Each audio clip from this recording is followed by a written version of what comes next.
come to the meeting. Sandy, would you call roll call, please? Councilperson Bruni, Yes, here. Harry, Yes. Hanson, McKenzie. Yes. Thank you. Welcome, everybody, Okay, this thank you. evening. Thank you for being Bye. here.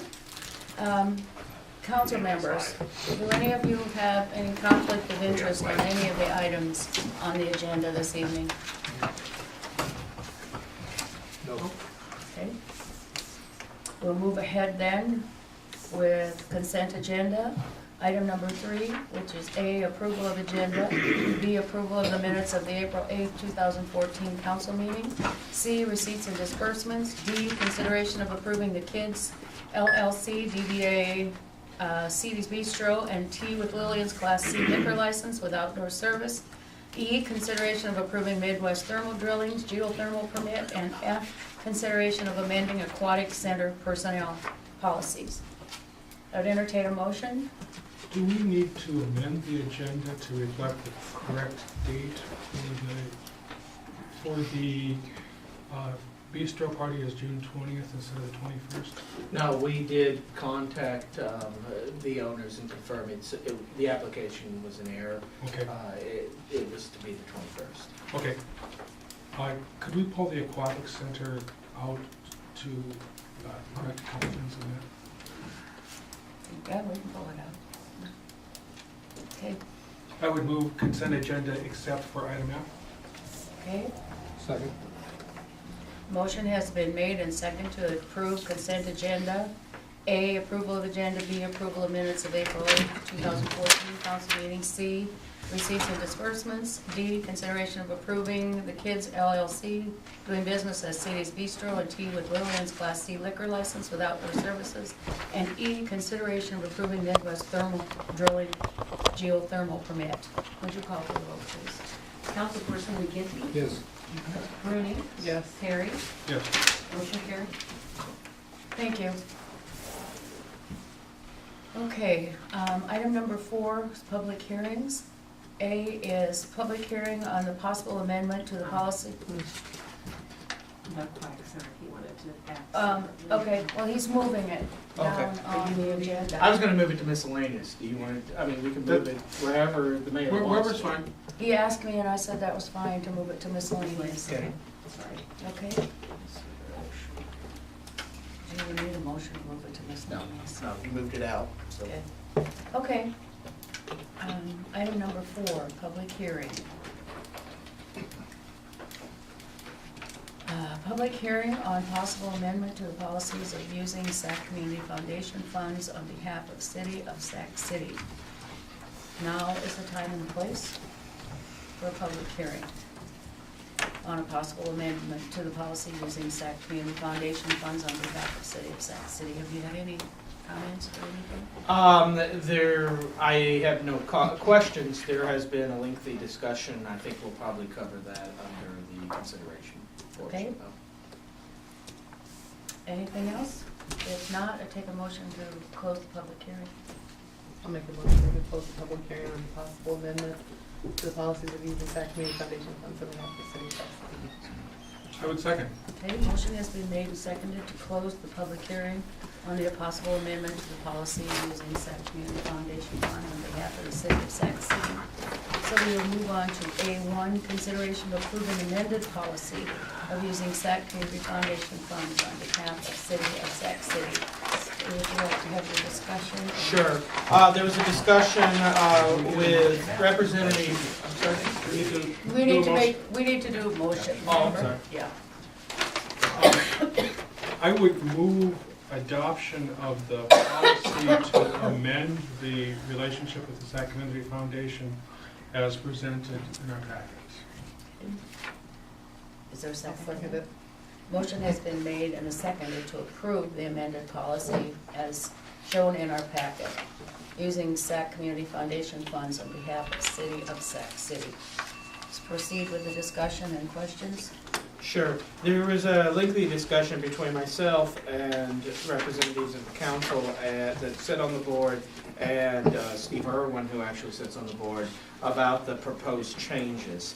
One of the things that came up during that discussion was that the way the policy originally read, just so everyone could kind of follow along, is it said that in any case where the community foundation approved money that was being allocated for use on city property or for purchase of city equipment, it required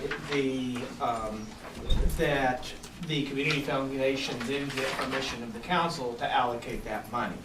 Well, what we were looking at is that in the case when the city is the applicant, that really seems a repetitive and unnecessary step.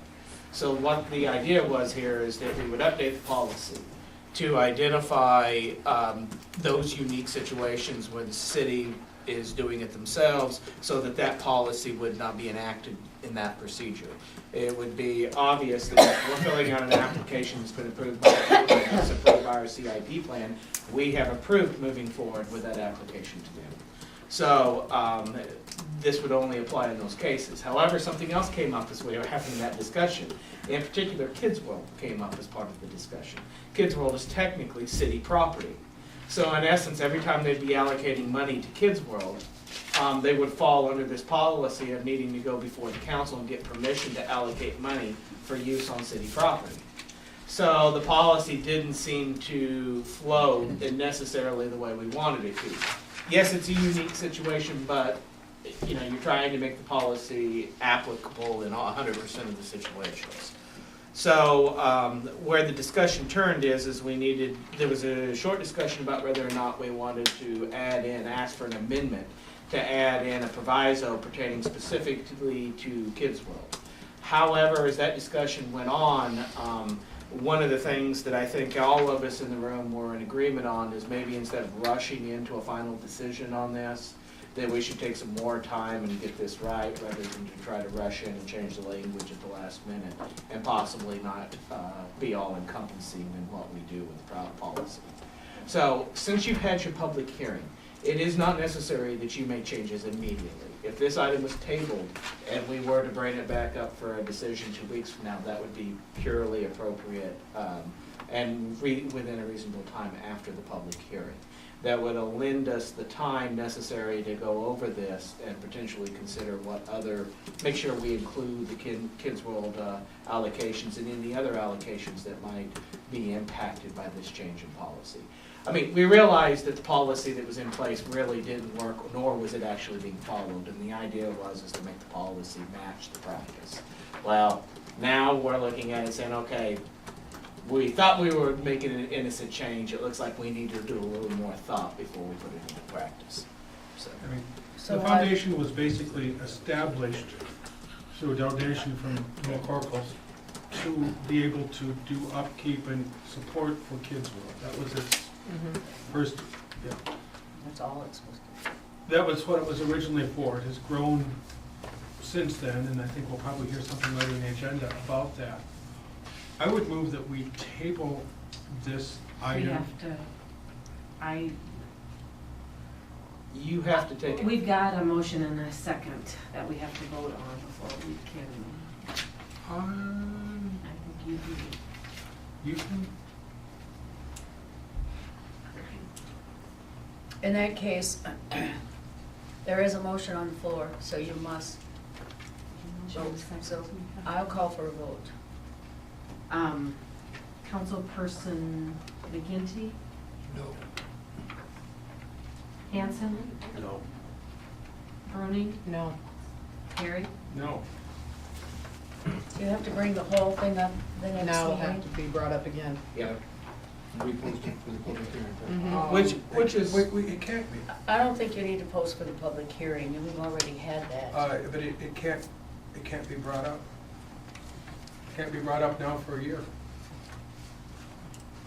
There was a motion and a second on the floor to take action upon it. We cannot amend, we cannot. You can table it once it's up, but now we can't do anything for a year according to our rules. For those of you in attendance, we've made some changes recently to procedure and we're trying to work through the process on how this is going to work. In this case, we have changed to making a motion, a first and a second, and then having a discussion. If we would have had our discussion, Yeah, But first, You then can, we you would can have been table a fine. motion that has been made. Do we have a copy of Robert's rules here? I don't have one. well, what's the difference? I mean, what What do can you we think? do about it now? I'm sorry? Can we make a motion to rescind the last vote? It's occurring at the same council meeting. I believe you can, if the council meeting has not ended. So you could rescind a vote of the council. You could take action to rescind a vote if a council meeting has not ended. Once a council meeting is ended, it's over. Well, if we want to make the corrections that are necessary, we don't want to wait a year. I would make such a motion to rescind the last vote. So, but that's 2 votes ago, right? No, it's one. It's one? It's one Yeah. vote ago. No, then is somebody still gonna have to make a motion to rescind the? Most, then that, once that is rescinded, then they'll have to make a motion to table it again. Or we could just rescind the motion. Correct. Okay? I'll second. Well, a motion has But if been you don't made. table it, then how are you gonna have a discussion on it? You're gonna need to table it. Right. Otherwise, we don't get any discussion on it. Yeah. I have a second. The motion has been made and seconded to rescind the vote, the no vote on the public hearing. Call for a vote.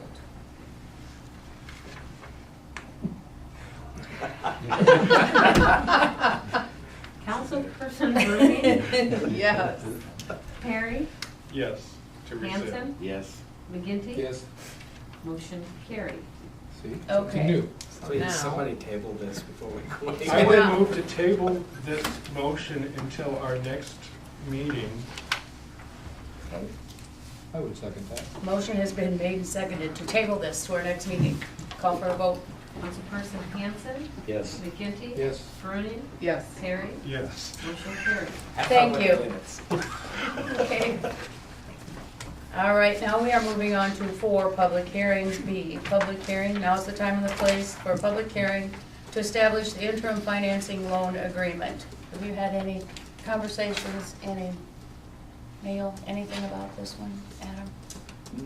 No, I have not. Are there any questions or is there any discussion at this time? And this is for the internal one, right? Yes, Correct. And this is the public hearing night. yes. Curtis? Can you share with us what the loan will do? It will pay bills that come to us before we actually get the CDBG loan and the private donations for this facade grant. We'll be getting bills before that money actually comes in, Mhm. and this will give us cash flow to pay those bills. How much? The way it's presented would be up to $150,000 available through through particularly the gas fund is identified as the short-term provider. Thank you. Okay? Yes. Has the contract been signed with the Franks Associates? Has there been a contract signed? Yes. Are there any other questions or comments? If not, I'll entertain a motion to close the public hearing. Make a motion to close the public hearing. Second. Would you call for a vote, please? Councilperson Perry, Yes. Hanson, Yes. McGinty. Yes. Bruni, Yes. motion carried. Thank you. Now we do the consideration of approving resolution number 2014-08 entitled Resolution to Establish an Interim Financing Loan Agreement.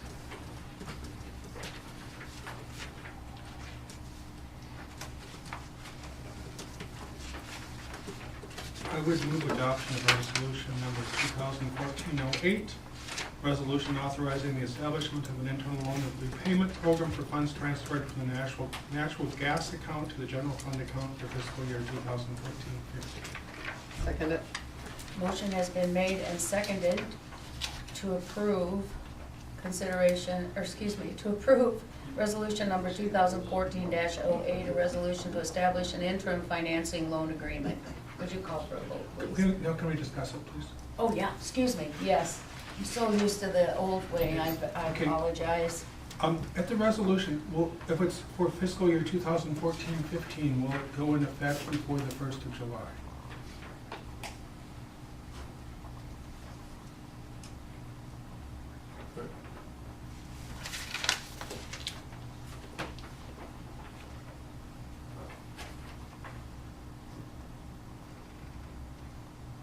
It doesn't do much good.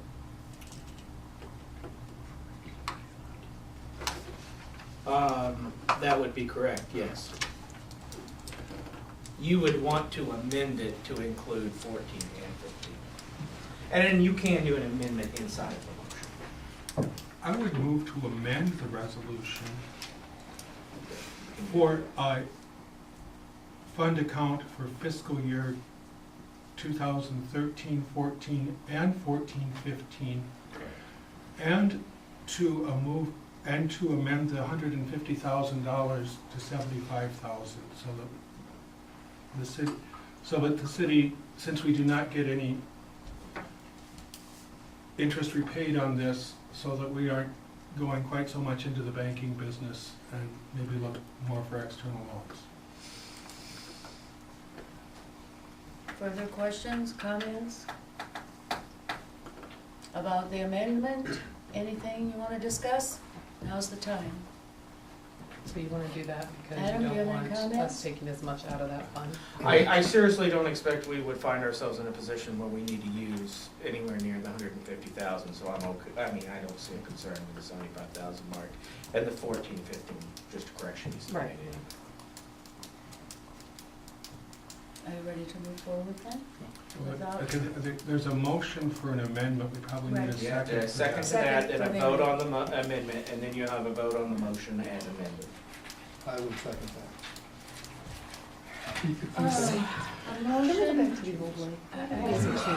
yeah, a motion has been made and seconded to approve the amendment. I don't believe that, Adam. I think we can amend this as You would- he You would now make a vote to pass the amendment. amendment. Then you would go back to your original motion in a second, and you would vote to pass the motion As amended. as amended. Okay, Correct. motion has been made and seconded to approve the amendment of resolution number 2014-08, entitled "A Resolution to Establish an Interim Financing Loan Agreement," amended to say 13-14, 14-15, and a limit of 75,000. Would you call for a vote, please? Councilperson Hanson, Yes. McGinty. Yes. Bruning, Yes. Perry. Yes. Now you have the original question on the floor as amended. Okay, now we are going to take a motion to approve the establishment of resolution 2013-14, 14-15 as amended. Yes. Motion and a second, please. So moved. You've already had a motion and a second, the original motion. Call for a vote, please. Councilperson Hanson, Yes. McGinty, Yes. Bruning, Yes. Perry. Yes. Motion carried. Thank you. I'm happy to move on to 5 projects. A, Sac City Airport Equipment Improvement Project, consideration of approving FAA drawdown number 1 in the amount of $2,115.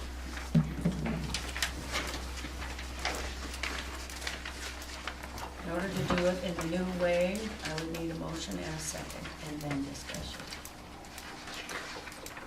I would make a motion for the consideration of approving FAA drawdown number 1 in the amount of $2,115. I'll second it.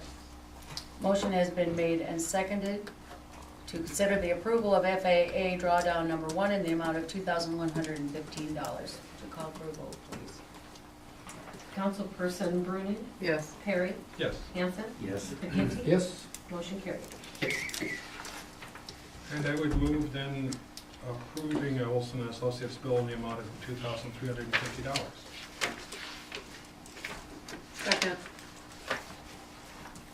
Motion has been made and seconded to approve Olson Associates bill in the amount of $2,350. Would you call for a vote, please? Councilperson Hanson, Yes. McGinty, Yes. Bruning, Yes. Perry. Yes. Motion carried. B, Sac City facade project. Number 1, consideration of resolution number 2014-09 entitled, Resolution to Fix a Date for a Public Hearing to Establish a Short-Term External Loan Agreement for the Sac City facade project.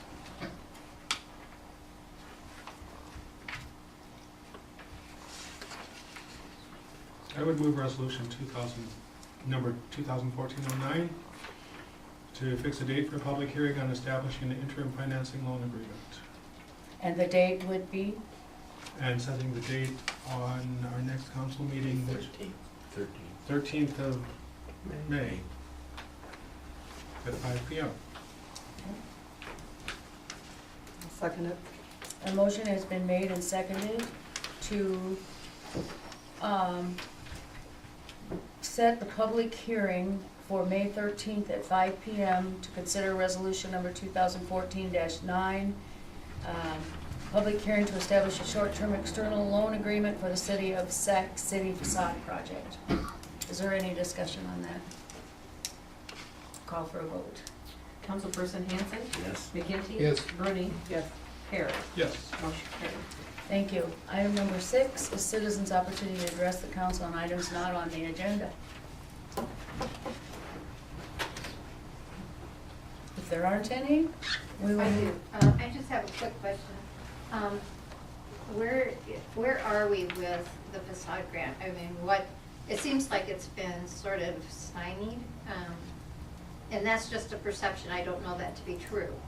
So I would like to just know, where are we? And because when we talked with the architect who did our drawings and all that, it was alluded to that we would be starting the actual project, mid-June at the latest. And so I just wondered if we're on track for that. I've had questions too. Generically, the information was shared with the facade committee, which is the latest information I have, is that last week, I believe it was, beginning of last week, the architect, had identified that he still needed 2 or 3 more weeks to get everything prepared, to have one-on-one meetings with the business owners and start to prepare final designs.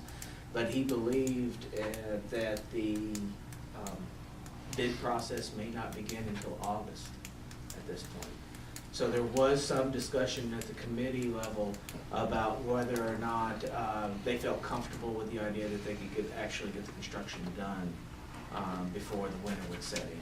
I don't think that they came to any specific decisions on that matter, more of just getting more clear details from Mr. Franco when he's going to start the process. What has been the delay that has caused it to be this late into this season? Well, there's a couple of different things. Primarily, there was, of course, the one-on-one meeting process, and then having final approval from the committee in getting a final list of Mr. Franks to start on. And of course, the second thing is there were a couple of properties there were some questions about whether they should have been included in the beginning or shouldn't have been included in the beginning. One of them was Bruce Becker's property, which he had to kind of start the process on those because he didn't have anything to begin with on those. So he was having to start from scratch on those properties. Okay, then I have one other question. And this is just because I have no knowledge of how this works. In the paper, it indicated that there was a $191,000 local option sales tax income revenue, whatever. What is that projected to go towards? 20% of that goes to debt relief, so it goes in some form or fashion to reducing the tax levy.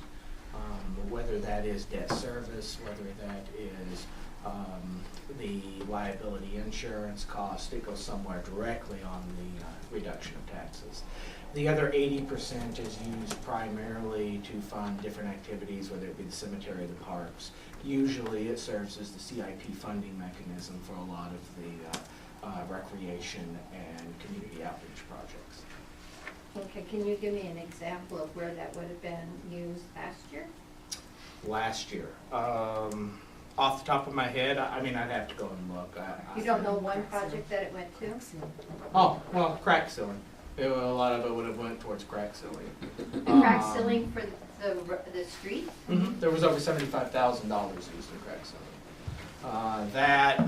There would have been used towards, what did we do in the parks last year? It all kind of blends together over time. I'd have to look and tell you. I know I keep lists on what we've done from year to year. I'd be happy to look at that and tell you what the money is. So we used lost money We use lots. Lost money because we didn't pass the street project? No, the crack sealing had nothing to do with the Okay, so it's different, street project. different project, different monies. Correct. Thank you. Okay, we'll move on to 7, license and permits. A, pardon me, approval of noise pollution permit for the Kids LLC doing business as Sadie's Bistro and Tea with Lillian on June 21st, 2014. You have any problem? I believe some of you would have gotten the updated version. If you picked your packet up early, you might not have gotten the updated version I was referencing earlier. It should read June 21st, and that's 8 p.m. to midnight. I'll make a motion to approve the noise pollution permit for CD's Bistro on June 21st, 2014. I'll second. Motion has been made and seconded to approve the noise pollution permit for the Kids LLC doing business Sadie's Bistro and Tea with Lillian on June 21st, 2014. Now, is there any discussion or questions? Have any of the neighbors, I mean, do we have any of the neighbors expressed concern about this? No. In fact, I know in talking with Ross, there was quite a bit of, according to him, there'd been quite a bit of an attempt to communicate to the neighbors that this was going on, make sure that they were aware of it. Would you call for a vote, please? Councilperson Perry? Yes. Hanson? Yes. McGinty? Yes. Bernie? Yes. Motion carries. Thank you. Item number 8 is continuing business. A, Blue Space Creative, Inc. There are no motions here, so this will be a little easier. We'll get used to it. On the blue space side, you saw at your seats tonight, and you might have seen them start to spring up around town. The major push out for the survey portion of Blue Space's work was begun today. It was in the paper. There was some email blitzes I know done last night by Blue Space. We started pushing out flyers today. There are paper copies available up at the library, along with public use computers available for the purposes of taking the survey. There's also been some that are being handed out we're in the process of setting up to have them handed out to juniors and seniors at the high school, and the staffs at the schools here in town are being, actually the elementary school's already been dropped, the middle school has not been approved yet. So we're in different, by the end of the week, we plan to have our full rollout in place as far as pushing through the survey. They plan on doing this survey through the middle of May. Then there'll be a process of taking the results and providing us some information pertaining to the results, and then we'll move on to the next phases of the project. Okay, Can you refresh my memory? Did you just approve the first 2 phases, or did you approve all of the phases? The council approved the first 2 phases. okay, I'm gonna just stop right here and mention that and the public doesn't know about this, and somehow we have to notify them, because in our meeting notes, it says if somebody wants to address the council, they have to stand and tell them their name, Okay, tell us their sorry. name. So, if for future reference, that's one of the rules of a council meeting, okay? Okay, let's go on with B, Chautauqua Park Improvement Update. The status, there was actually a park board meeting last night, the status of the project. If you've not been down and seen the stone shelter, there's quite a bit of improvement. It's already been performed in the stone shelter. It's not done yet. I suspect during the month of May, he'll be completing his task at the stone shelter. As far as the roof goes on the fish house, we expect that, in fact, under contract, that has to be begun this next month. That's a pretty quick project. He takes it off, he puts it back on. It should just take a matter of 2 or 3 days to complete that entire portion of the project. Probably the longest portion of the project that's left is the lights. The local vendors we were looking at were, and by local I mean regional vendors, were significantly more expensive for the lights than what had originally been found as part of the project. So we made arrangements with the original vendor to set up credit terms, and those will just being ordered this week.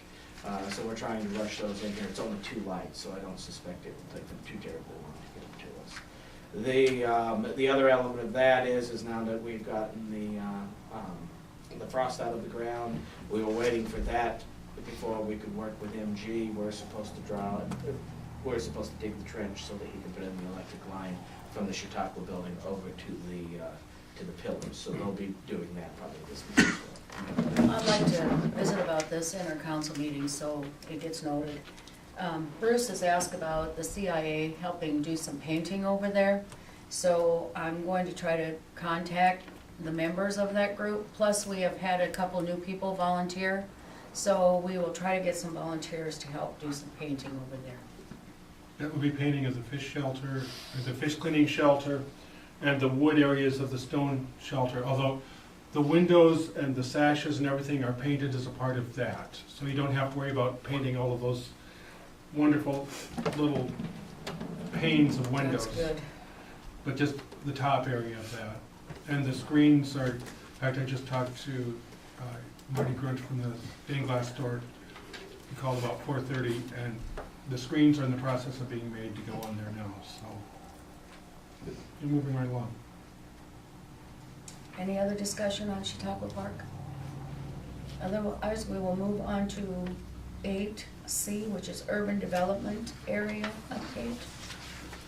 Since the last meeting, with permission to move forward with this, I'm just primarily giving an update of what's been done. I know Chamber has been approached with this and has given their tentative support for this, as has SAC Development Corporation, and I'm missing somebody in the list. SAC Development Corporation, Business Improvement, thank you.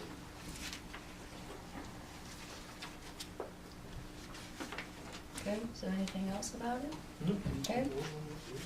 Then we will move on to 9 miscellaneous. A, SAC Community Foundation to present an annual report.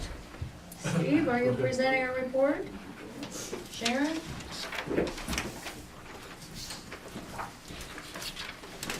Well, thank you first to Annette Green for reminding me of us to be here today. Got a little handout. Looks like Sharon's gonna leave me up here all by myself. Let me take the first shot. Let that go around first. I'm the secretary of the SAC Community Foundation. There's 9 voting members. They're listed at the top.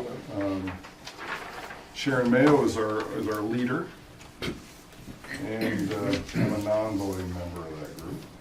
And annually, we come and do just a short presentation, see if you got any questions, show you where the foundation's at presently.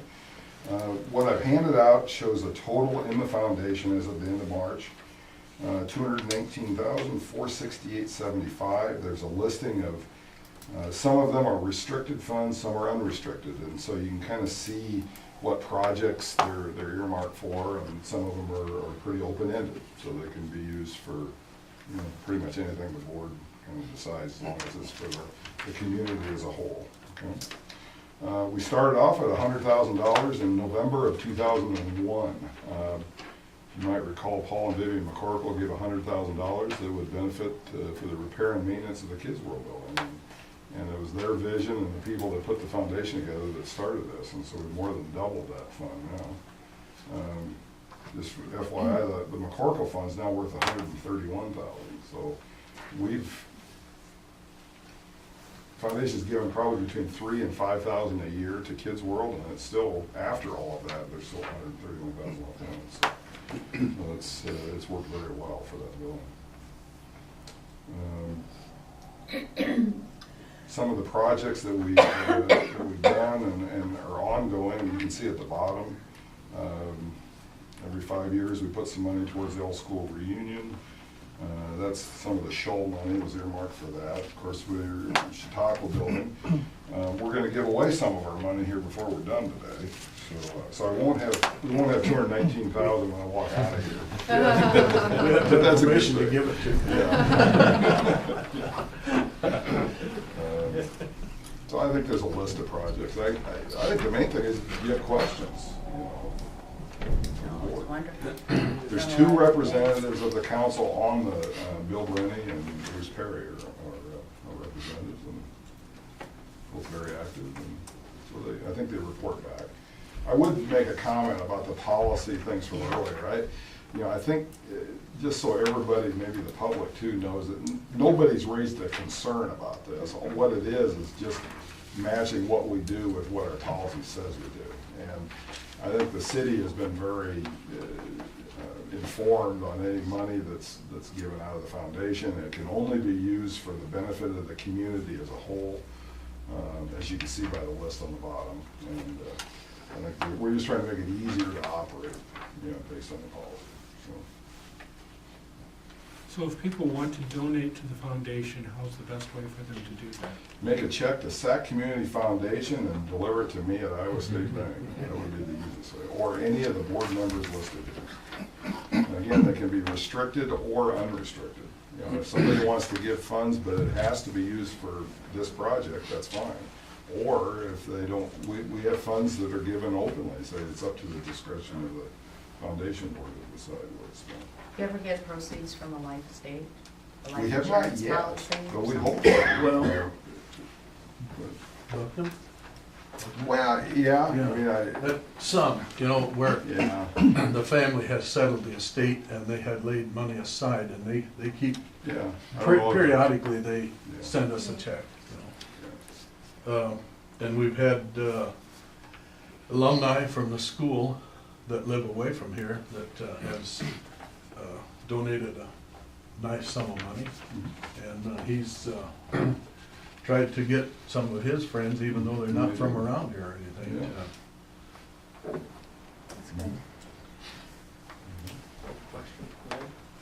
Larry? Larry Blaze. Steve, is this published so the community can know this, or is it gonna be in the paper? I usually don't put the balances in the paper. There's really nothing to hide here. No, but the project, I mean, just so. Yeah, we do. I mean, we Oh, have yeah, some write-ups periodically, and I think well, I've got a check that I'm gonna present today that we hope to get maybe a picture and a little, Might little encourage PR others. with that. If they see what's happening, it might accidentally encourage someone We else. do have some brochures that we've handed out to attorneys and accountants and that sort of thing, that as they talk with people who are working on the taxes or estates and so forth, that try to keep us in mind. Great. It's a wonderful thing, really, because it benefits the whole community. If we feel that somebody applies for funds that we feel will benefit everyone, we don't help businesses Or individuals. individuals. Well, for example, this right here. Yeah. One thing the foundation just recently did that people might be interested in, the Trees Forever came to the foundation board, Mhm. and they're looking for ways to get more trees in the community, so that up to $500 of donations to the foundation will be matched. So if you buy a tree, you basically get one tree from the foundation for your money, and I know that they're doing some of that right now, so. Well, as you can see, the listing on the bottom there, it benefits everybody, mostly everybody, so. And donations are tax deductible. We're a nonprofit tax exempt organization, so. Any questions? No, but thank you Thank you very very much. Thank you. Well, I guess before we leave, I do have a check here from the foundation to the city of Sac City for $4,000 for the Chautauqua Park project. And 2,500 of this is from the corpus of the foundation, and the other 1,500 is from donations from private citizens. So, That's wonderful. anybody like it? Thank you, yes.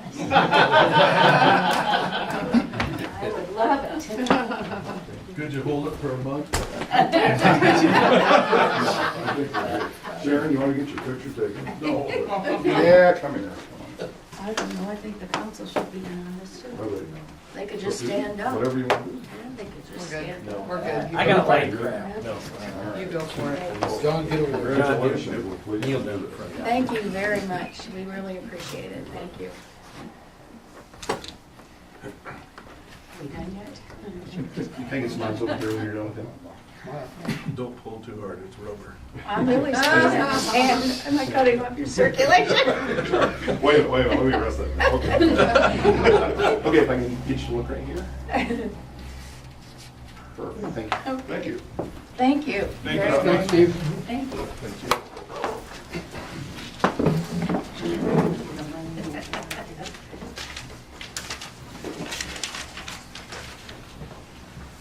Okay. Thanks, Steve. Thank you.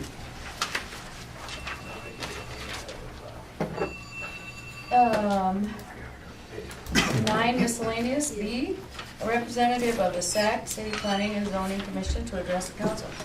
Curtis Blades, that's me.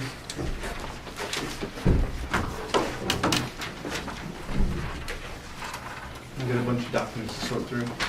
I'm, who wants to start? Yes? Susan McCollum, the Planning and Zoning Committee voted to ask you for Okay.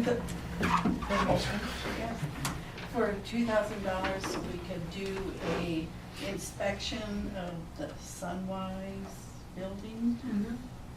So, and then Curtis has more information. It's really your own money. You've already allocated this Right. money, so. On April, I think it was 14, the planning and zoning authorized me to come ask for release of $2,000 of our own money so that we could conduct a asbestos inspection on Sunwise. This would be the first step in hopefully bringing Sunwise down. Possibly 2015, maybe as late as 2016. Well, we need a vote from you to get that money, and if you have any questions, happy to answer. Do you want to let them know what else you're looking into too? In terms of like grant money, Mhm. well, brownfield, Not all of them know. I mean, let me get up my paperwork. Is it including the stuff that was in their packet, Curtis? The stuff that's in the packet only includes the record of the votes, indicating one, that the planning and zoning supports us going after the project, and two, that planning and zoning recommends release of the $2,000 so that we can do the inspection. I don't have anything else in the packets right now, I just got my own notes that I'm going from.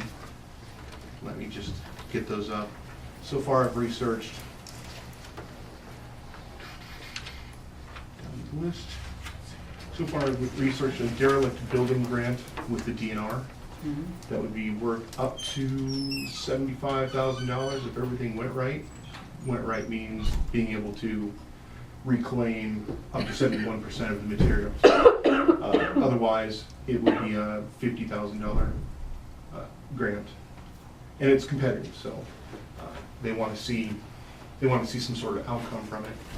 One idea might be something like, since it's on the entrance of town and on the edge of downtown, we could incorporate some sort of parking area with some sort of sculpture that represents Sac City or a flower garden or something. Really, I think that would be more of a, and I don't mean to get ahead of myself, something like, whatever it might be something we discover through a community visioning type of meeting, rather than just me deciding what it is Right. for the grant. The grant is, this grant is going to be due either next February or as late as March. They kind of, depending on how many people they get, they go forward and backward on the date with it, so that people don't get started too early. So they just, So for the asbestos examination test, do we have to get permission of the owner to go in and do that? not if the city takes the building over. If we were to get, to get the owner of the building on board, we could just get the money and give it to him and have him bring it down without any more hassle. We just do it. Has he been approached? No, he hasn't been approached. I was gonna say, what would you say would be the odds of that happening in that way? I don't know, I mean, we could, but then we'd be gathering money from the community to give to the owner. And then, I don't know if I'm sure there would be a legal way to compel him then to use the money. I'm not sure how much community will there would be to do that for him, but it'd be great. It'd be One easy. change I know they made in the grants, because we ran into this problem at one point with the property formerly known as the Winchell property. What we ran into is we could not qualify for the grants because the property was not currently owned by the city. The one thing that they have changed in some of the grant application processes since that time I'm aware of is that if they're giving money towards a property that the city is showing intimate action to take ownership of, you don't actually technically have to own it now to apply for the grant money. In other words, if you got the grant money and your contingency of obtaining of taking ownership of the land was contingent upon the grant money, they consider that an acceptable action now. So that way you don't take on the ownership of the property, then apply for the grant, Right. and then not get the money. And then now you're stuck with the property and without the money and the means necessary to deal with the issue. So to do the asbestos test, what steps, from what you're saying, what steps would need to be taken with the current owner to get in there and do the test for asbestos? Written permission would be all that would be necessary. So I assume that's on the agenda, attempting to contact him, is that correct? Is Good point. that something that there might be a good contact? I mean, not that you're not a good contact, but there might be somebody that has rapport with him, you know what I mean? That could talk to him and say, look, we want to move forward this is our plan. But then again, maybe it doesn't take anybody that knows it. Maybe somebody that doesn't is better. Well, I happen to know him. Oh, you work there, yeah. Okay, I don't know how much that counts for. yeah. You'll find out. 20 years up the road. Yeah, yep, but But I didn't have a bad relationship with him at the time. Well- Good. it's certainly worth a try. It would be wonderful to get kind of the elephant in the downtown taken care of. I mean, it looks better. It does, it looks a lot better. Except for that board that's out, are we gonna replace that board before some kid goes crawling in there and then the city will have a lawsuit on their hands? Well, they wouldn't sue us, but no, Can we get it replaced? The board's there. It's The just got board- I know, it nails just in needs to be put back in. Yeah. But if it blows over, it still has nails that stick out because Al walked by there Because really, one if we day don't and do it, picked who it else up is gonna and- do it?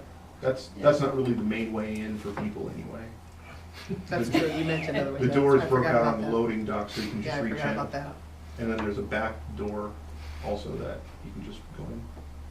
Okay, well, let's get back to his main thought here. He wanted Okay. to know about money for asbestos. Can we make a motion to approve this tonight? You could, I think what they're asking for, the money's been allocated Right. to P and Z to use. I guess what they're really asking for is permission to proceed with hiring, subject to the $2,000 limit, an asbestos inspector. With permission from the owner? Yes. Yes. I would move to allow planning and zoning to go ahead and expend up to $2,000 from their $15,000 allotment for the year toward an asbestos test for the property known as Sunwise Building, 509 West Main Street. 509 West. Actually, we determined that was on William Street. Yeah. Well, It's- 509 Fifth is Street. the It's empty on lot. 509 West Main Street's the empty lot. We kind of determined, I was researching this with Bob, and it seems like 508 used to be the office. How about on the corner of Fifth and Wood? Used to be the office, yeah. And now there's two separate lots that make up what we call Sunwise. That are- And that's what I'm wanting that to have be William careful Street of, addresses. is there were other buildings in town that were tied to the Sunwise. The building on the northwest corner of Fifth and William Street. That's correct. Subject to an agreement with the owner to allow this to happen. I would second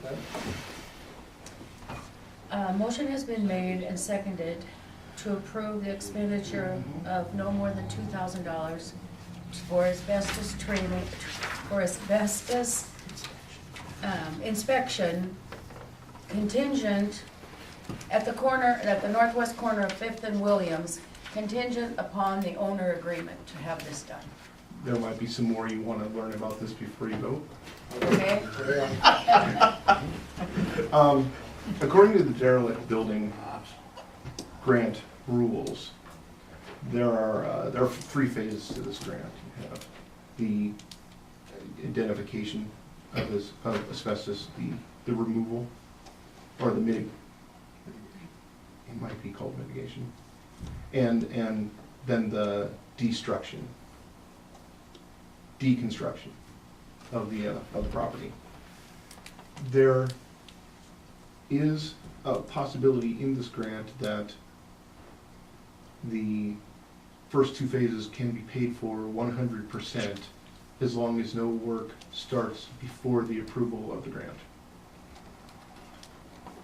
But if we were to do the first two phases using other sources of money, that would put us on the road towards having better chances of getting the grant for the deconstruction, which is where a second grant opportunity comes in from the DNR. I talked to a representative of the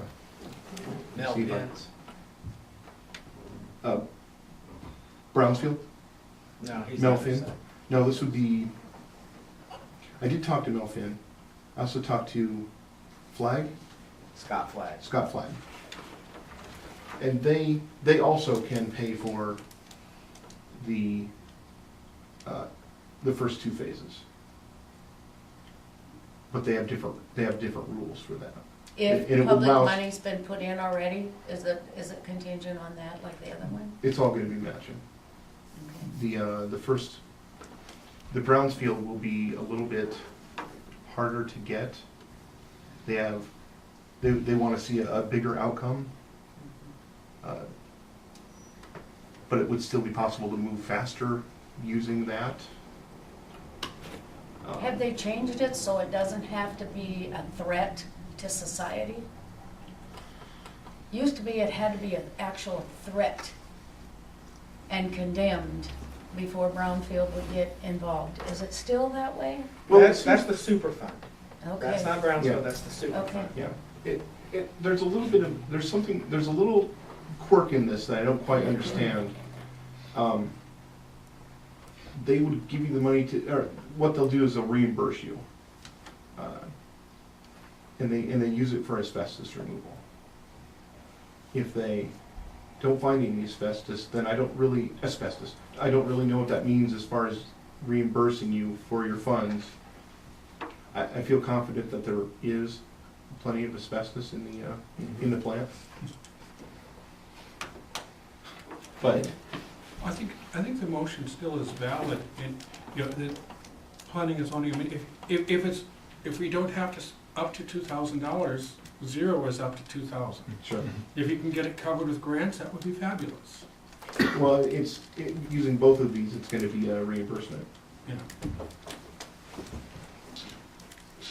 Okay, there is a motion And a second. and a second. Are you ready to vote? If there are no further questions or comments, I'll call for the vote.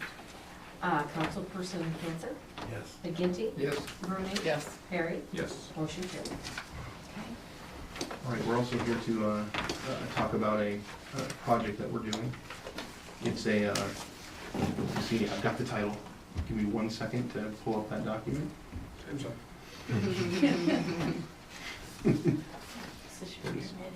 Okay, I'll take it, thanks. Okay.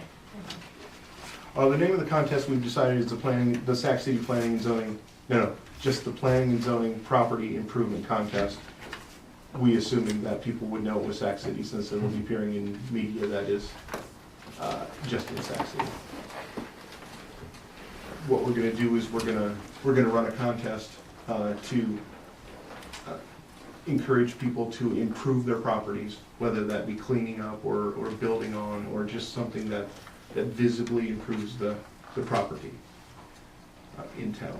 We are gonna launch on August 29, hopefully, if we can get a press release in the newspaper and other media. August 29th? Excuse me, April 29. I know, I was Yeah, gonna that's say, it. Wow, August that's was quite a kinda way late, yeah. Now I'm thinking of August for a later part of this conversation. The contest will run from May 1 to August 31. Judging will be done by the full P&Z board at the September meeting. On the record, it'll be, so anyone can attend to see what we talk about and how we judge them. At the beginning of the contest, people will self-select to enter, and we'll go out and take a before photo of whatever they intend to improve, and then we'll go out and take an after photo. And that's the basis by which we'll judge. So it'll be somewhat subjective, which is why we want to do it on the record. I have a question. So if somebody would contact me and say, hey, we'd like your group to come in and help us do some painting, would that disqualify them? Do you care how they get it done? We don't care how they get it done, we just want Sac City to look better. Okay. We're also going to be working on prizes. Right now, tentatively, we're planning on approaching the businesses that participate in script to see if they'll donate, so we can offer a largish script prize. But we're open to what that will be throughout the contest, see if we can do better or whatever. One thought I had about this, I noticed that a couple of the local establishments that sell paint do participate in the Kids World Cash. And maybe it would be a good way to say, improve the community twice. Yeah. By the gift cards through the city to benefit Kids World, they get 5% back, and you improve your house too. Okay. I mean, I'm just trying to, Good idea. I think the envelopes are right next door, I believe, and I think that at least 2 establishments in town that sell paint give 5% back on your purchase if you do it that way, Kids World. That's a great idea. I'll run it by the subcommittee and probably, Maybe that would be a good way to benefit Kids World, and while you're advertising it with some ideas.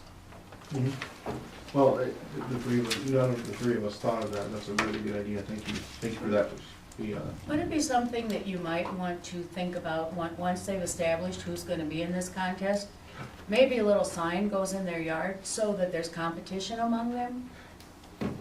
So That too is a great idea. They Good can idea. drive around and Very say, good oh, idea. I'm competing against this one, and look what they're doing, and And that brings up another point about this contest. We've decided that we're gonna leave entry into this thing open all the way up till the last day. For the following reasons. If you think you can improve your property on the last week of the contest, more than someone who's been working on their house all summer, more power to you. And if we have the contest close at some point and a neighbor gets inspired by their neighbor working, we want them to be able to participate. anyway, we can do it. I think it's a great good idea. start. Thanks for Yes. digging in, and Anyway, Yeah. we can community beautification is a great thing. The more we can do, do it. the It's better. really needed. Well, just, keep in mind, it's not just me, it's the planning and zoning committee, and it's, the other members of the subcommittee are Vicky Straup and Mickey Coyle. And if there's a piece that goes in your paper and his paper, maybe there could be something about neighbors helping neighbors. It's not that those people that live in that house have to do all the work. If they want to ask their neighbors to help them, that would be a really good thing for the whole community to work together on this project. I don't know how you'd put it, but I know if my neighbor's house looked terrible, closing the street to have the street dance. Is there a motion? I'll make the motion to approve City's Bistro request to use public property. Is there a second? I'll second. Is there discussion or questions? I would ask John, do you have any problem with any of this? Nope. I just had one question about the security plan, because I noticed something in here doesn't match with what Mark had said, and Denise wouldn't mind answering the question. And maybe you've made a change since then. I know Mark was in earlier this afternoon and mentioned that you guys had arranged for security with Mark Jansma, which in here it doesn't say that that's been finalized. My understanding that has been finalized. And then, but on number 4, Mark said he wouldn't start till 7, and I noticed that the beer sales on this is set to start at 6. Are you planning not to start beer sales till 7 then, when Mark's available? If that's necessary, that'll be fine. Okay. And that would be the only thing that I wanted to make sure we pointed out. The city council does require security before the sale, so. So are we closing, then essentially, because it's a one-way street, we're closing all of 6th Street, basically? You would be closing both generic, arguably one lane of 6th Street. Ross kind of took me out there and showed me how it's set up. You'd basically from Main Street down to the alley. Now it is not a direct box. It will cut over to the other side. Yeah. So the map does a pretty good idea of indicating, and I applaud them on their fence plan. It's a doubled fence, which is going above and beyond what they have to do, but it's a nice additional security mechanism to have the double fence in there. Would it be advantageous to be able to use parking in the other half of 6th Street in that block, which is, kind of the one-way street? Would there be a way to allow people to go in there during that time for parking? What do you think, John? I guess he's asking that question. Yeah, going to the alley, like I said. Okay. Yeah, And I think, Dispense with and the Denise one-way, can I correct think me if we I'm should. wrong, but I think Ross had mentioned to me that they had talked to the neighbors, not only about the noise issue, but also about the parking issue. It sounded like they were okay with that. So. You talking about parking in the street or the parking? Parking in the street. Street. Like in front of the medical arts building. Medical arts building. Blocking the whole street with parking or just You the could go side? through either. alley.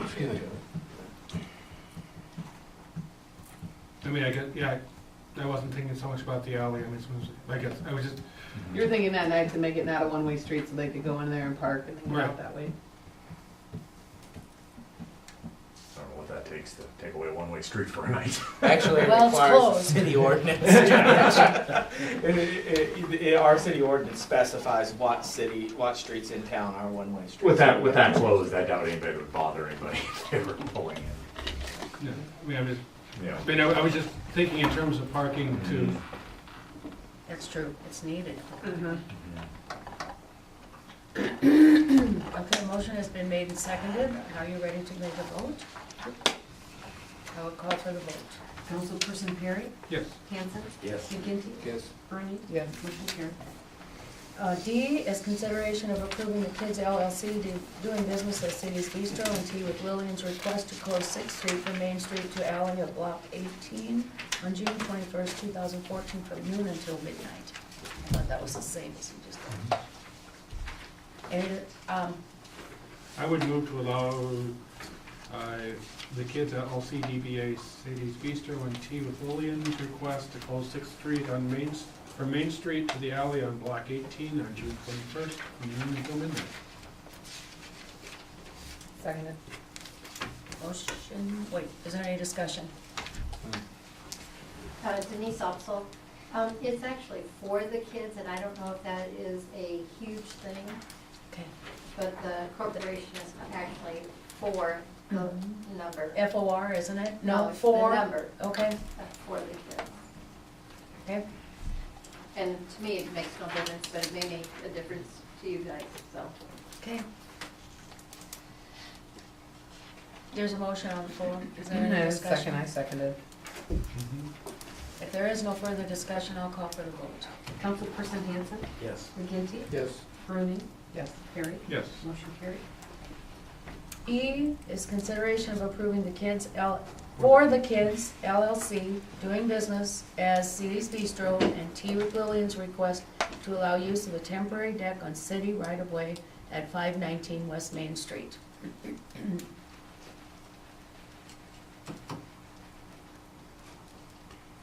I'll make a motion to approve City's Bistro request to use the right of way for decking. Do we have a second? I'll second. Motion has been made and seconded to approve it. Is there discussion or questions? I went down and spent some time talking with Ross about it and kind of discussing, and it seems like they have a pretty good handle on what they understand from an ADA compliance issue.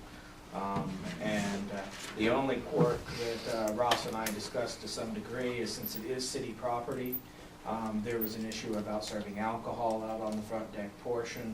But other than that, there was, I didn't see any issues with what they were planning to do. Denise also, we would like a clarification on that. If one person, I think there will probably be 6, maybe 8 chairs out there. So if one person comes in with a group and buys a beer and goes out there, do we need to get a security guard to stand there and watch and drink it? I would. Well, in essence, you're in the right of way, you're now consuming alcohol on city property. So just like asking for permission to use the road, you would need to have a standing request to ask to use something else. And of course, since we don't carry dram shop for that purposes. But our dram insurance, according to our insurance agent, as long as it is contiguous to the building, and there isn't a space between, which there isn't, although not connected, I'm not going to imply that it's connected, but it is like a quarter of an inch away from the building, our plan is, that it is in fact covered under our dram insurance. And in our discussions with the state, their explanation to us is unless the access to that deck is not possible from just walking down the street, that it does not. That in other words, if they came out the door and there was no access into the deck from coming off the street, that would be an element of this would be possible. But since the gate would be on the outside and you could actually access these areas without going into the building, there would be a problem with that. They would be, correct me if I'm wrong, they'd be subject to open container rules, Yeah. as far as. Because you're technically on public property Exactly. with alcohol at that point. It'd be no different than standing in the street from that purpose. In other words, I guess what I'm saying is that. No. You can just say no. Yeah. So I find that I have to a be question. very non-user friendly. How does that work then with Viking Bay, because they have that patio area out back? They're closed off. It's Completely completely closed. closed. It's completely fenced You can off. only Gotcha. access it Oh, from yeah, the outside. Gotcha. outside. And it's their property. Technically, you can It's all access their it from the alley, property. too. It's all their property too. They would have no accessibility to any alcohol unless they came into our building. But they'd have the availability to give it to someone else who may not be of age to get it directly over the rail too. That's one of the considerations that enforcement takes into consideration. It's just, it's not a good plan. All it's gonna do is create problems for your customers. And I don't think you want that. I don't think you want them being charged with an open container on your patio. It just doesn't make sense to me.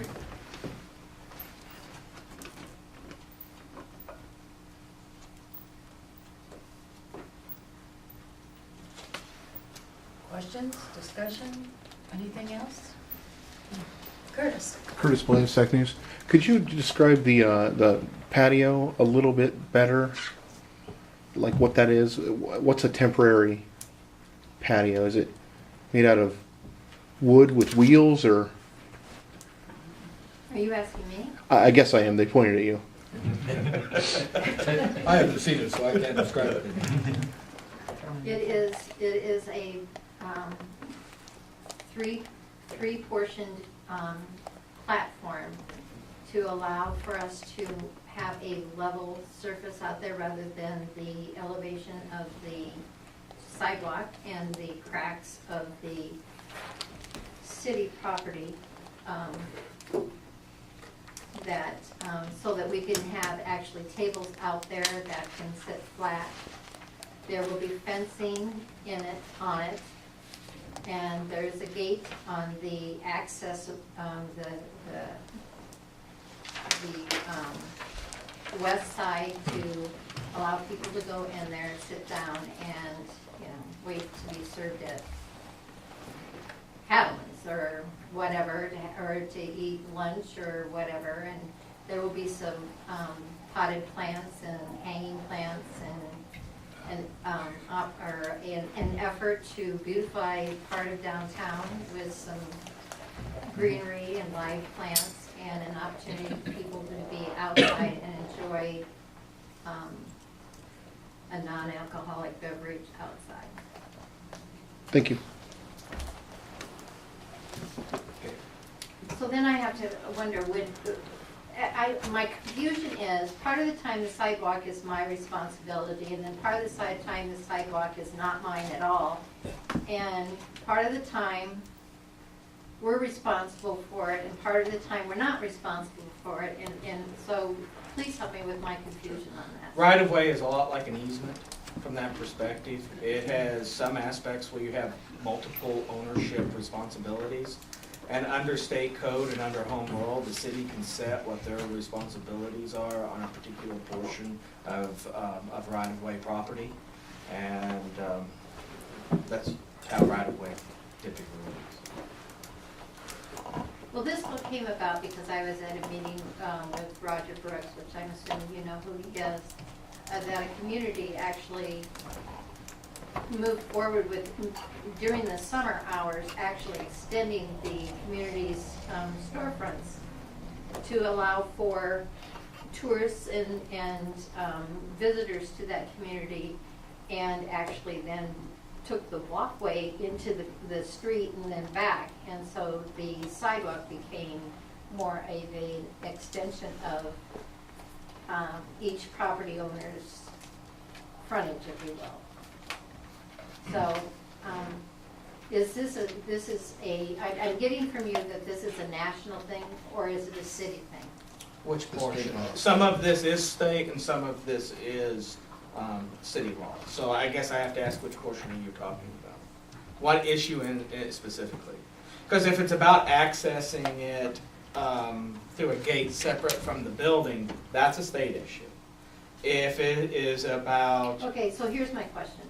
If they came from my building and sat out there and had a beverage, how is that less likely to have somebody hand it over a fence to a minor?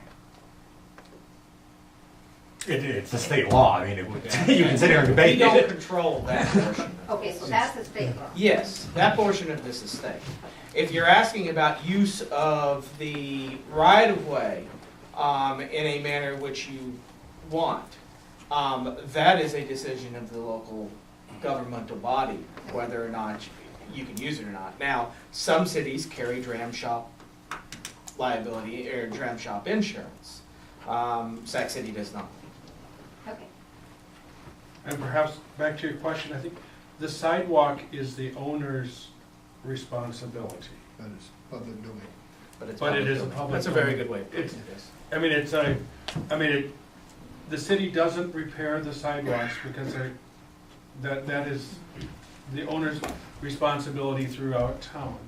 But it is something that you have that is on actually with the city right of way. Just like the parking area that most of us have in front of our house. We maintain it, but we do not we can't For example, you can't plant a tree in your parking without permission from the city. Yeah, I know. It might be quirky, but, you know, I guess maybe it was on the third stone tablet that Moses dropped coming down from the mountain. And that's, you know, that's currently what it is.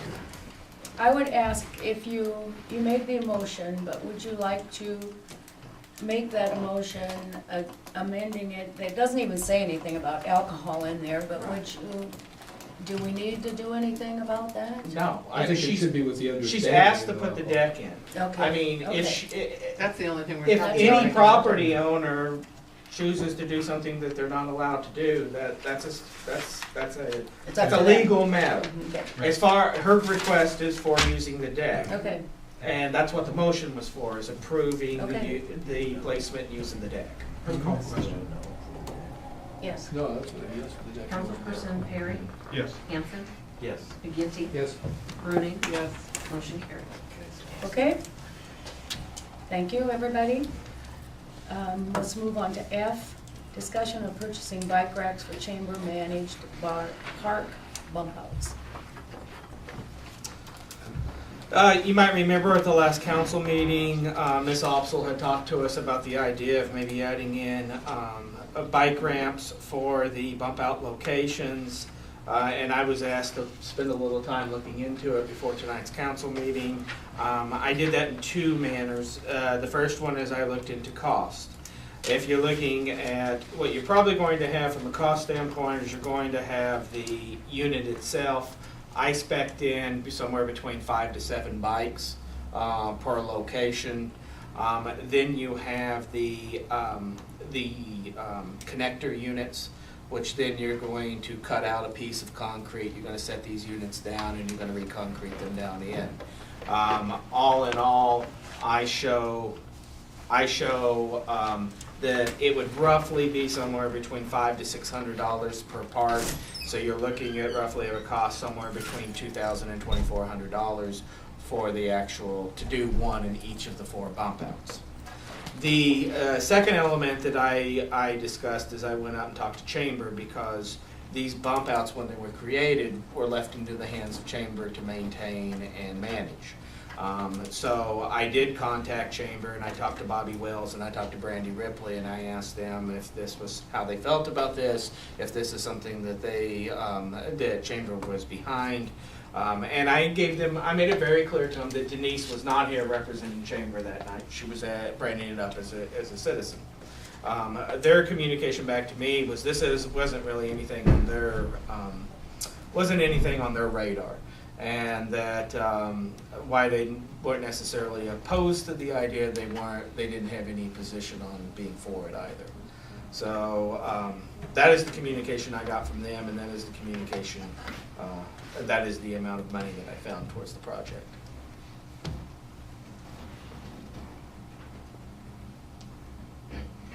I discussed this with Adam today, and I did have a private citizen say that, you know, we've spent taxpayers' money on the facade, we've spent on a lot of projects, and that if the business owners thought it would be advantageous for them to have bike racks for their customers, maybe they should look at going together and doing something about those bike racks. Now, that was a suggestion that was made to me. If we're gonna have a discussion, we should discuss it all. And so, I don't know that we're really ready on, this is only a discussion at this time. I don't think we're ready to make any kind of a decision and look at all of our alternatives. You're a bike rider. What do you think, Curtis? Do you think it'd be advantageous to have bike racks downtown?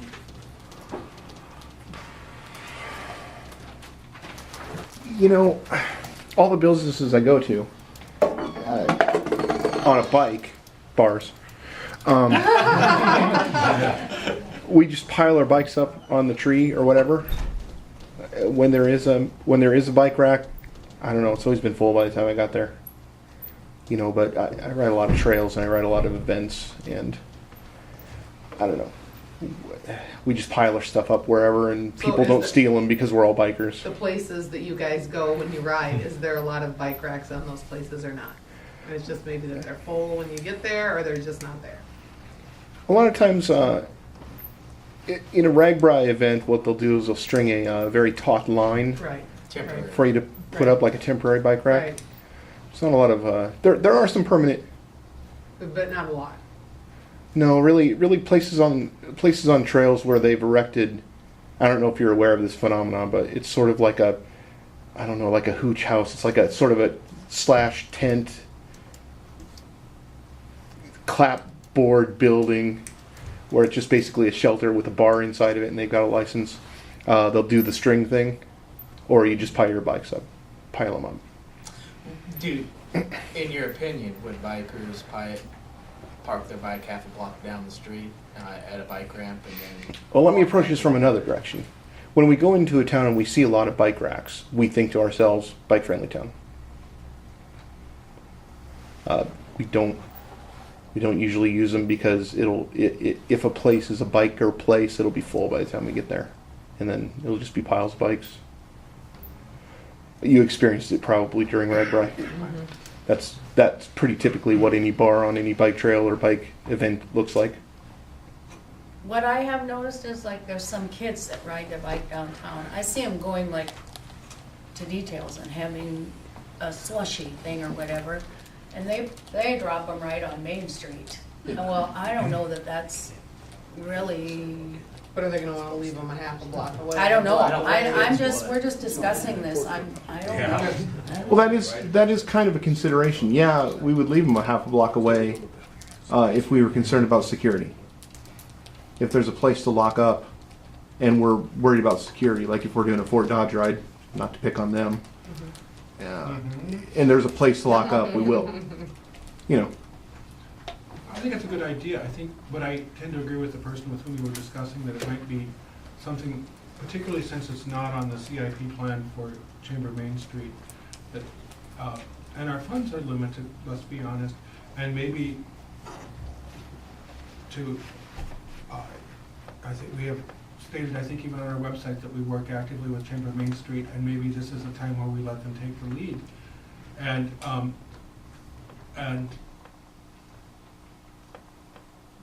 I'm not saying it's a bad idea. I'm thinking that maybe at a time when we're really trying significantly to tighten the belt, maybe we should look at using their priorities of what money we would throw toward Chamber. And if someone wants to put in a bike rack, that would be awesome.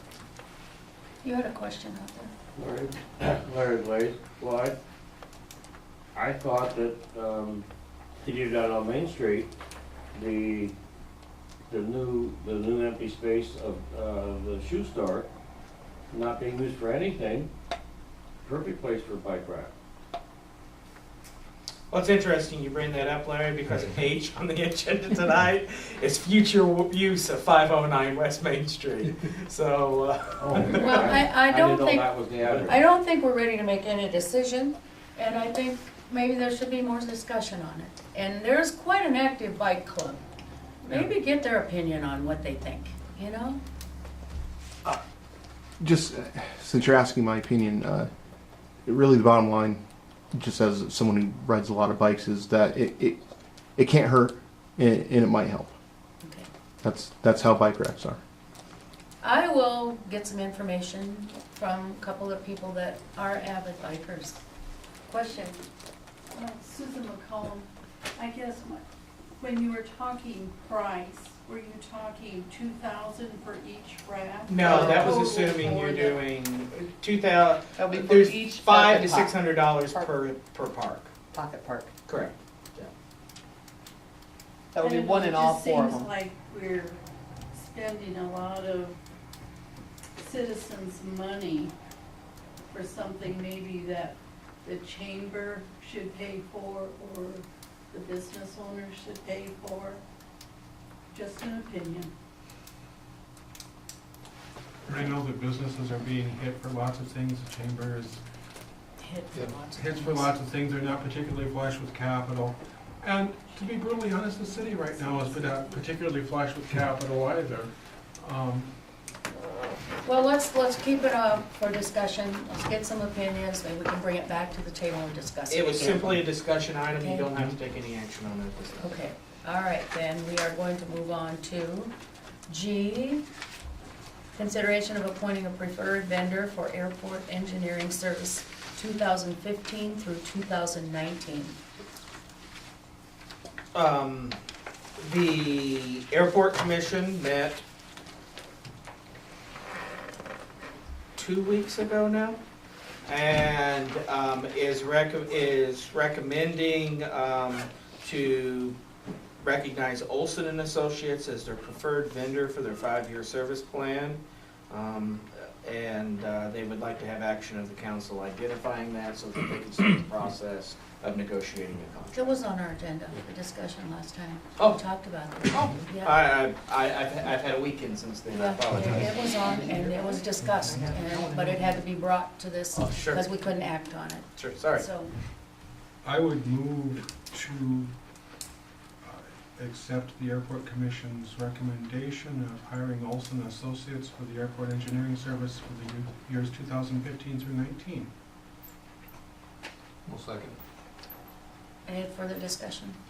One of the reasons that they did pick Olson, what I was told, is there was different conflicts between the people on the board, but the deciding factor was there was an airport not too long ago that did some construction work, and Olson found that it wasn't up to standards, and they actually made them tear it out and come back and do it properly. That was one of the hinging factors that they picked Olson. Okay. There is a motion made and seconded to approve Olson and Associates for the preferred vendor for airport engineering services, years 2015 through 2019. Will you call for a vote, please, Adam? Councilperson Bruni, Yes. Councilperson McGinty, Yes. Councilperson Hanson, Yes. Councilperson Perry. Yes. Okay. Thank you. H is discussion on future use of 509 West Main Street. This was a dirty little topic I put on here just to start having a little bit of discussion on this item, and I'm so glad to see certain people in the room tonight. As you all are well aware, the building was taken down at 509 West Main Street, and we've teased with future plans for this property. At one point, when this project was originally proposed by Laura Zimmerman years ago, there was a discussion about the potential of putting a park in at that location. At the time, the council was not particularly they were supportive of action on the property. They were not supportive of putting in a park at that time. So a park was an original proposal idea for that. There was also kicked around at the idea of making it into a parking lot. There was even discussion about turning around and offering it for sale, which is something I know we've discussed. And I believe there's even been some other things thrown around that I'm probably not even aware of. But now is the time for us to start to have some discussion on what our thoughts are, what we want to do with this property long term, just so we can start planning towards the idea of some resolution on how we're going to treat this property. Wouldn't you think that in order to put tax-paying business back on the rolls, one of the first things we want to look at is the option for somebody to buy it? I actually think that would be. Maybe nobody will, but you never know until you put it Well, out we need to there. start trying now then, Right. instead of waiting. Yeah. And that's why I'm asking, do you want me to start moving towards the process of offering the property for sale? And I know that there's a couple of cleanup items we'd probably want to do on the property before we would instigate that process, but Wouldn't you want a commercial property there if you could have your wish or your dream? Wouldn't that be what you want? absolutely. If I were to prioritize the items that you said, my first one would be to do something to get it back on the tax roll, which would be to sell. Probably the second one would be the park. Probably number 92 would be making it a parking lot. Yeah, well, how would you even do that? It's not. Well, and that one was kind of thrown out at the time because it would be a pretty small parking lot to be able to put a parking lot in there. But I guess do we need to have a directive to you to? Not at this time. I Pursue. just wanted to talk with you about it, get your ideas. What I will begin working with Tom on is a plan of all the things we're going to do to clean up the property. I know one thing we had discussed was take the flashing off of the side of the wall, which is attached to Mr. Gary's property. And apart from that, we'd probably level the soil there a little bit. And then at that point, I'll probably start the process of doing a public hearing. The council will have to do a public hearing for the dissolution of city property. And then we would have the option of either using an auction or a sealed build process to relieve You know, ourselves of the problem. It brings up a lot of questions though. What if somebody decided to buy the property and they wanted to put garbage cans in there to collect pop cans? Well, you have some authority as you're selling it. You might remember when we sold property to Mr. Belcock up behind the fairgrounds. We knew we were gonna have a considerable amount of money in that property at the time of selling it because the property had to be surveyed in order to identify exactly what we were selling. So when we sold the property, it was contingent upon the paid for all of the costs associated with the land. So you can put provisos into the sale of land.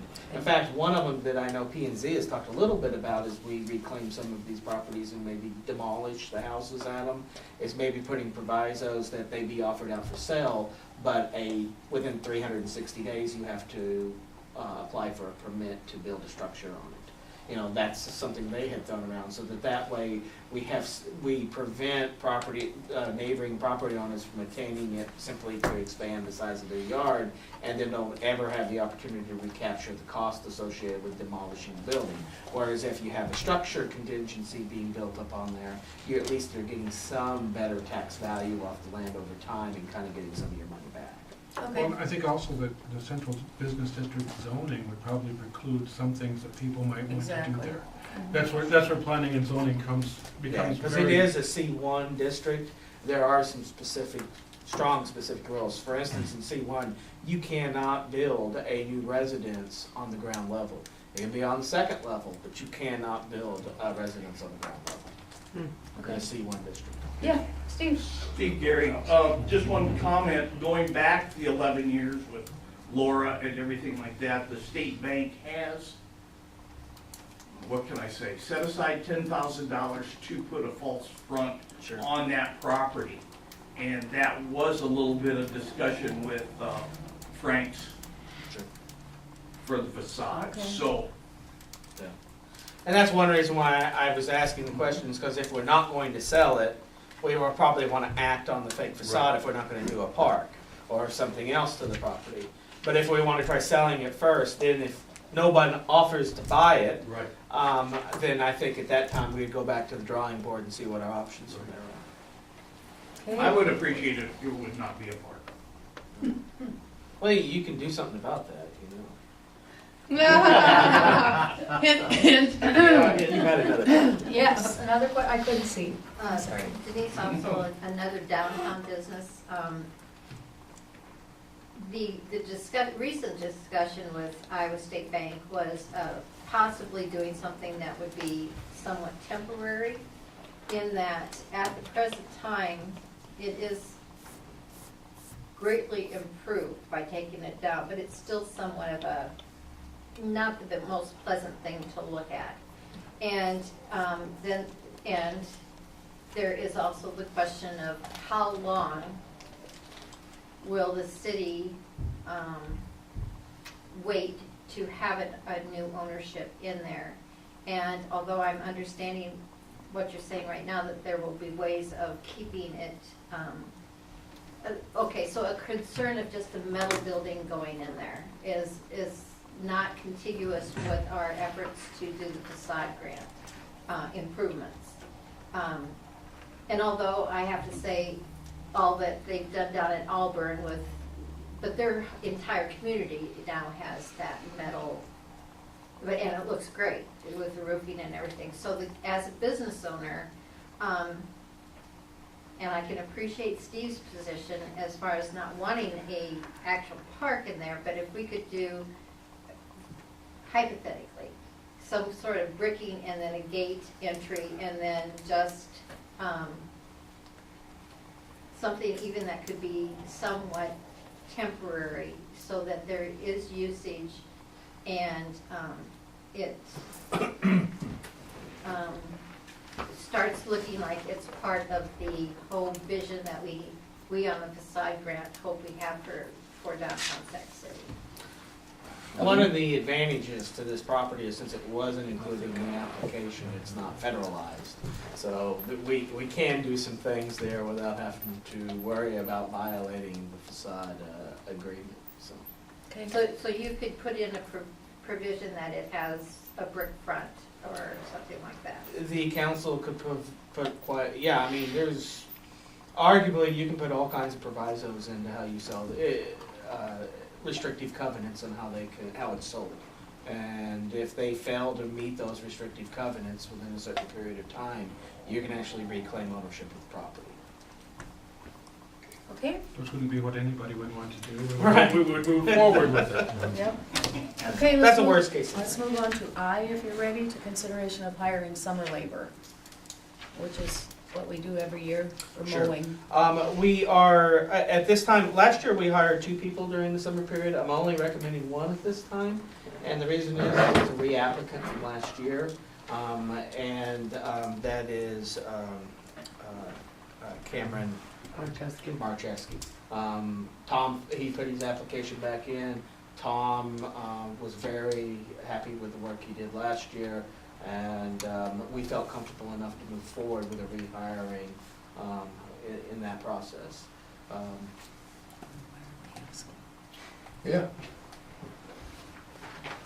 Are we looking at hiring a second one, or? Potentially. Last year, we had opened up for 2 and only ended up hiring 1. This year, we were open to the idea of 2, and we were ready to move forward with this one. We weren't ready to move forward with the second. So have you offered this young lad a contract?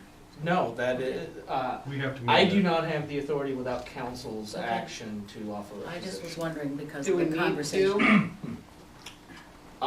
That's a decision that, I think one of the decisions Tom and I will be going over as we get through this spring season, Teresa, is whether or not, we felt comfortable in the end that we could do it with just 1 last year.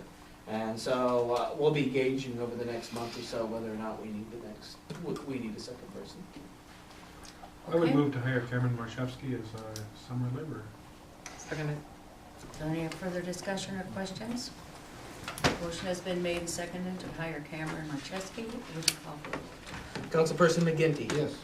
Councilperson Hanson? Yes. Councilperson Bruni? Yes. Councilperson Perry? Yes. J is committee and department head reports. Can you explain where our sign by the golf course went, please? We were asked by the property owner to remove the sign. Are we going to be putting it back up, or? Likely not at that location. We will, originally, we had done some discussion with the golf course about potentially doing it at the country club. I just found out today this all happened late last week.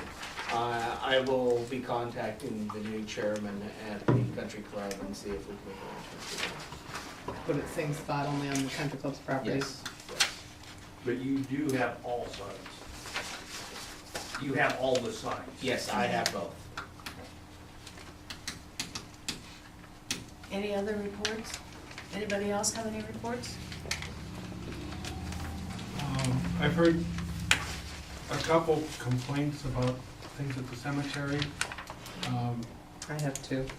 I was gonna bring that up, thank you. And I did talk to Adam and talk to Tom, and they're, my understanding is that before the May 4th event at the Civil War Monument, they're going to try and do some cleaning up at least of that area where people will have to be coming. And the police department are talking about getting a camera in the back and maybe using some of our enforced volunteer labor that we might encounter at some point to help clean up the ravine area behind there that is become a dumping ground. And the lower level too, not just the upper level, is what I've heard. Lower level behind, down around and behind saw it. was the I was out concern there. that I had. I was out there, this morning and we were looking. And then the person that came to me too said that the people that take care of the cemetery have been told that they can throw the silks over the hill too. So we need to put the kiboshes on Engel throwing the silk flowers over the hill, please. And then the other concern that was brought to me is the mowing, how they're not mowing clear up to the fences anymore. They've been told that they don't have to. They said it doesn't look near as neat with the tall grass out as far, so they want it mowed clear back to the And fences. sometimes I've been told too, that if you really want it to look nice, you can't just mow, you have to weed whip, because the tall And he grass does, won't yep. come down with the mower. Yep. And then I guess just today I received a complaint about some grass that was really torn up as they were putting in a new stone. Yes, and we've talked to the parties involved in that, and they apologized and they are going to fix it. Good. And I had someone approach me again about the old cemetery fence, and they wanted to know why we couldn't put it back together again. And so I suggested that they go with Tom to the location where it is stored and take a look at it, and maybe the museum people or the historical society or somebody like that this person was a part of can take a look at working together to see if they can do something about getting it restored, if they want it restored. Has that Otherwise, committee ever met? we need to come to a decision so that we can beautify the front of that cemetery. If we're not gonna use that fence, then it's time overdue to do something to make it look better. Yeah. So are you talking about the local historic? Yeah. Okay, have we gotten a resignation from Linda yet? No, but she has left the community, so. So we do need, I guess I'm the council rep to that. We do need to meet, we do need to get a new representative. I hate to say this, it has to be a man. I mean, To meet your gender. to meet the gender requirements, it has to be a man. So if you know of anybody who's interested in serving on the Historic Preservation Board, that's an opening. And yeah, have they met? They haven't met so far this year, I know that. I mean, or at least if they've met, I didn't know about it.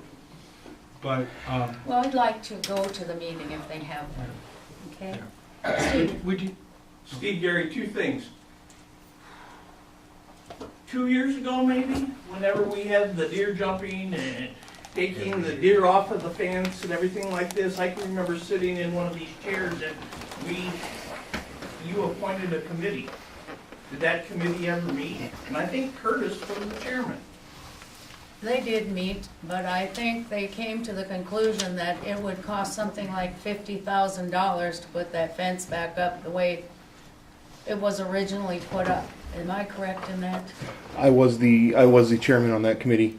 It was going to cost in the neighborhood of $45,000 to restore the fence, and then the remainder between $75,000 and $90,000 to rebuild the piers. I'm not saying that right. The stone pillars. the stone pillars, because they're falling apart so bad. The contractors I had go look at that were basically told me they would have to be rebuilt from the ground up. And so it ended up being so much money, you know. So now there's a new, these people are interested in pursuing it. Some more power to them. I kind of just said something really, and they came to me and asked me, and I said, if you can get some interested people, I'll work with you, because I really want to see something happen positive with that. It's And then- such an important thing to people. And the second part of this, for Bruce, that committee hasn't met. Randy and I talked about it last week. Since last year, I went to some classes in regard to historic preservation. I said I would volunteer if no other man came forward. Awesome. To sit on that board. We'll put you on the agenda for approval next week. We do need to go back to the aquatic center. Yes, that was K. We're not done. So, okay, sorry. Yep. If we're done with committee reports and such, then we're gonna go to K, which is consideration of amending the aquatic center personnel policies. And it has to do with the hours, the part-time people, we're actually working more hours sometimes than the full-time people, and the way the contract is written up, so it's more to do with wording than anything. What we found is that the way we gave our raises and the way we reimbursed the lifeguarding certifications had to do with your title of whether you were a lifeguard or you were a sub. And what we found after doing a 2-year analysis, and when this was brought up, was that we had people that were lifeguards that were working 40 hours a year less than some people who were full-time lifeguards, and they were getting the raise and the sub wasn't. So we looked and saw there was a distinct cutoff at about 100 hours.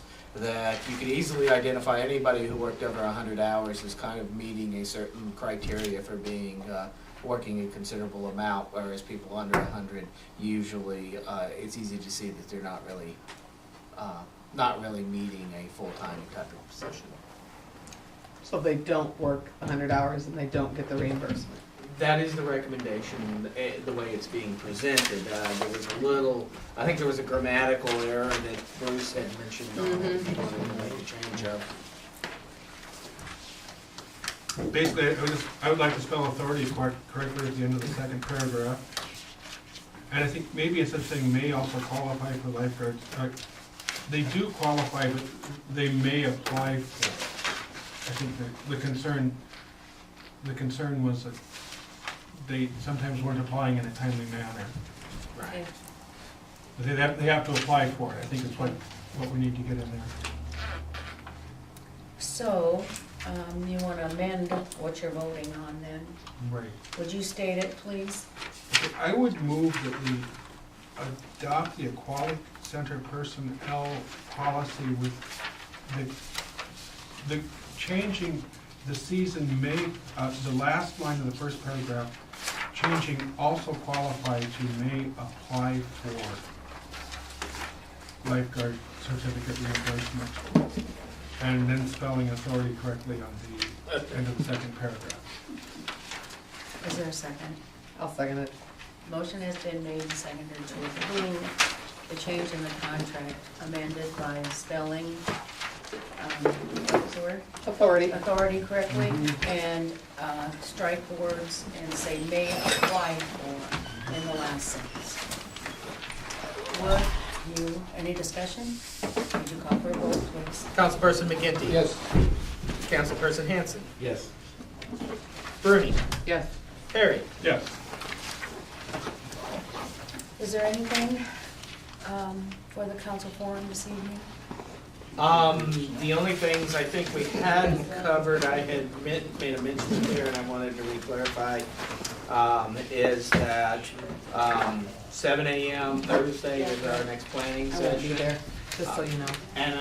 And the discussion is going to be broken into 2 different issues. One issue is going to be about a 30-minute discussion on housing development and a little bit of brainstorming from that standpoint. The second one will be more educational, and it will focus on the different options that are available to pay for street project funding, so that you start to have a base of understanding of what the options are and what, and comparing that to our financial state will be as we move forward. You're gonna have information on this? Yes, yeah. It will be very basic at this point, Teresa. It will be, that bonding's an option and Right. what your different Same options thing are and before. going over that kind of stuff. Are all of you comfortable with the 7 a.m. time? That's fine, I just have to be in Sioux City on Thursday at 8:30, so. I was sick, I had an excuse.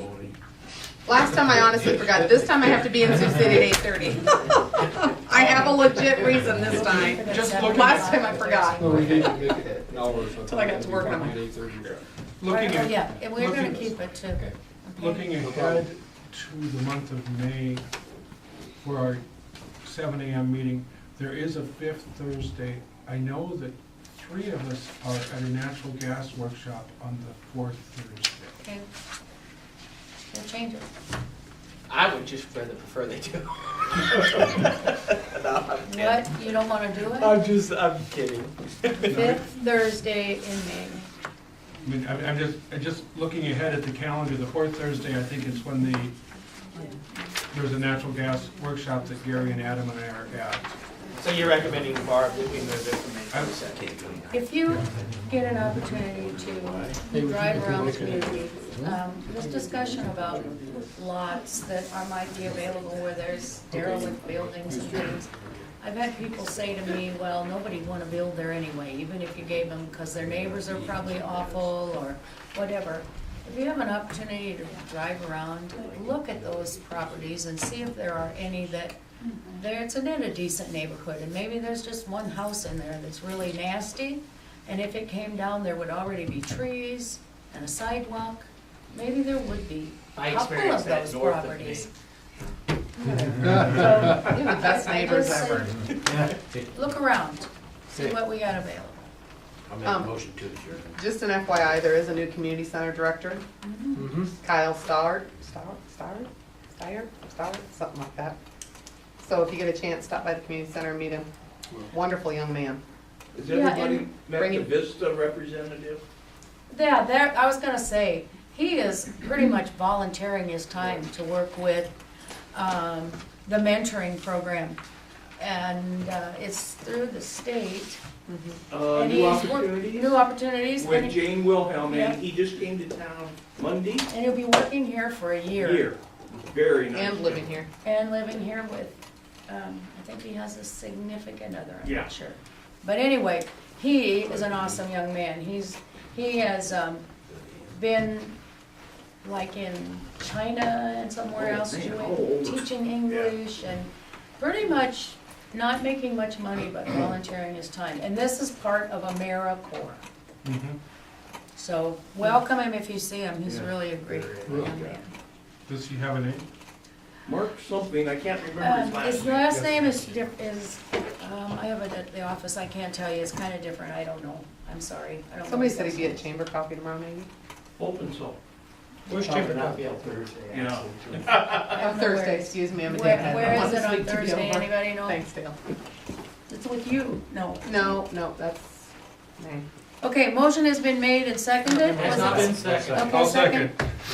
Okay, to adjourn, all in favor? 2 hours. Councilperson, Call for a vote. Councilperson Bruning, Yes. Council McGinty, Perry, Yes. Hanson. Yes. Okay. Thank you guys for your patience with our new rules. Yeah, we're gonna have to work.